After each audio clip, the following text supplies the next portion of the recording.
በነገራችን ላይ ይሄ ወር ሲመጣ ደግሞ ሆርሞን ሲቀይሩ ይሆን እብድብድ የሚያጫውታቸውም ነገር አለ። ከይቅርታ ጋር እህቶች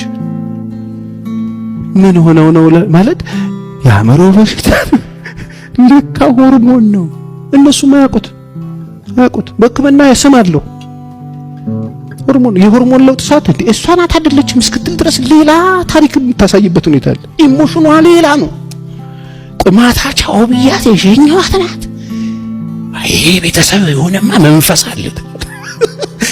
ፔንቴ እንደሱ ነው የሚለው መንፈስ የሆነ እናቷ መንፈስ ከመንፈስ ጋር ደግሞ ካያያዝከው እሷ ራሷ መንፈስ ነው የምትመስል። ስታያት ራሱ ምናምን ትላለህ። ምንድን ነው የፈለግሽው? ንክኬ የሌለበት ሃኒ ሀቢቲ ምናምን እየተባባልክ እድሜህን በሙሉ እንደሱ ይባል ነገር የለም። ትነካካላችሁ። ግጭቶች ይኖራሉ። ችግር እየፈታን ነው የምንሄደው። ትዳር እየፈታን አንሄድም። የሆነ ሪሌሽንሺፕ በለው ሜሬጅ በለው ግጭት አልባ ገነት ነው ብለህ አታስብ። የብዙ ሰው በሽታ ይሄ ነው።